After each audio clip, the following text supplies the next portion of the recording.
Good morning students. हम लोग start कर रहे हैं नेशनलिज्म वाला चैप्टर। तो सबसे पहले देखो नेशनलिज्म होता क्या है।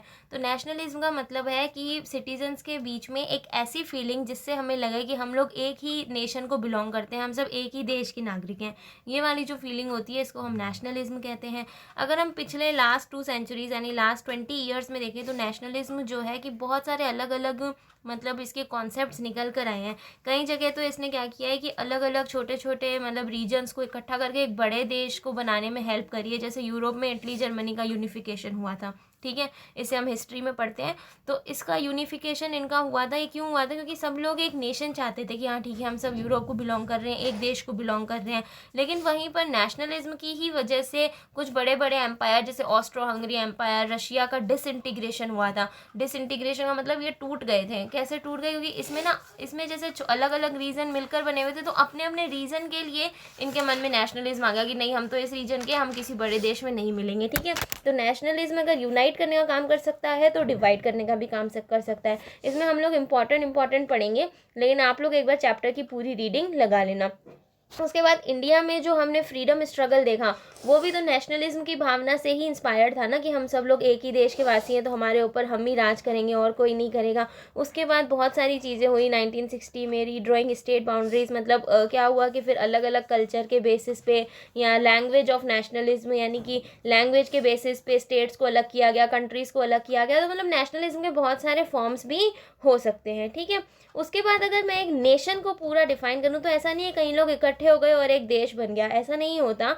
एक्चुअल में क्या होता है कि नेशन एक तरीके से ग्रुप ऑफ पीपल ही है, लेकिन वो और ग्रुप से अलग है। अब और ग्रुप तो जैसे फैमिली भी ग्रुप ऑफ पीपल है, सोसाइटी भी ग्रुप ऑफ पीपल है, तो वो उनसे अलग क्यों है? तो उनसे अलग इसीलिए है क्योंकि और जो सारे ग्रुप होते हैं ना उसमें तो आप पर्सनली एक दूसरे को जानते हो, लेकिन एक नेशन ऐसा ग्रुप है जिसमें आप पर्सनली एक दूसरे को नहीं जानते हो, लेकिन उसके बाद भी आप एक दूसरे से बंधे हुए हो, ठीक है ना।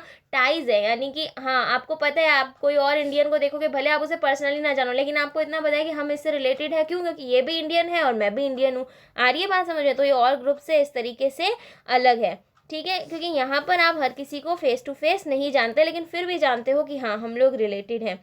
साथ ही साथ में एक नेशन एक तरीके से इमेजिन कम्युनिटी भी। अभी मैंने बोला देश, तो कोई ऐसा थोड़ी कि देश आपको चलता फिरता दिख जाएगा, नहीं, ये कम इमेजिन है, मतलब हमने अपने मन में एक कंस्ट्रक्ट बना रखा है कि हम सब एक देश के नागरिक हैं। क्यों? क्योंकि हमारी गवर्नमेंट एक है, हम सब के बिलीफ एक है, हम सब एक जैसी वो चाहते हैं, हमारी एस्पायरेशन एक है कि हाँ इंडिया आगे बढ़े, तो इसीलिए हम सब क्या है, एक ही देश के नागरिक है। अब बात आती है कि एक नेशन बनता कैसे है।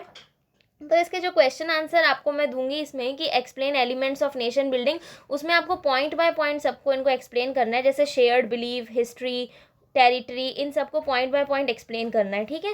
तो शेयर्ड बिलीव्स का मतलब एक नेशन तभी बनेगा जब वहाँ के लोगों के बीच में ना कुछ शेयर्ड बिलीव्स होंगे कि अच्छा ये बिलीव है, इस पर ये भी बिलीव कर रहा है, इस पर मैं भी बिलीव करूँ, ठीक है। तो शेयर्ड बिलीव यानी हम सबके कॉमन बिलीफ होने चाहिए, तभी क्या बनेगा, एक नेशन बनेगा। हिस्ट्री, हम सबकी हिस्ट्री सेम होनी चाहिए। अब हमारी हिस्ट्री सेम ही तो है, हम सबकी हिस्ट्री फ्रीडम स्ट्रगल, ऐसी थोड़ी है कि मेरी और आपकी हिस्ट्री अलग अलग है। तो क्या है, हम सबकी जब हिस्ट्री सेम होती है ना तो हम लोग ऐसे देखते हैं कि पास्ट से आज प्रेजेंट तक हम लोग सेम हिस्ट्री से होते आए हैं, इसलिए हम सब लोग एक ही नेशन के सिटीजन्स हैं। उसके बाद है टेरिटरी। अब चलो ये दोनों चीज़ें तो हो गई, साथ में एक टेरिटरी, एक फिक्स जगह भी तो होनी चाहिए ना जहाँ आप रहते आए हो, क्योंकि टेरिटरी ही नहीं होगी तो कैसे पता चलेगा कि इंडिया कौन सा है, पाकिस्तान कौन सा है। टेरिटरी है ना, बॉर्डर से हमने डिसाइड कर रखा है ना, तो टेरिटरी क्या है, हम लोग देखते हैं हाँ भाई साथ रहते हैं, तो ये भी एक सेंस ऑफ कलेक्टिव आइडेंटिटी हमको देता है। उसके बाद है शेयर्ड पॉलिटिकल आइडियल्स। तो शेयर्ड पॉलिटिकल आइडियल्स का मतलब ये होता है कि जैसे डेमोक्रेसी ना, ये एक पॉलिटिकल आइडियल है, तो आप भी डेमोक्रेसी में रहते हो, कोई और भी डेमोक्रेसी में ही रहेगा,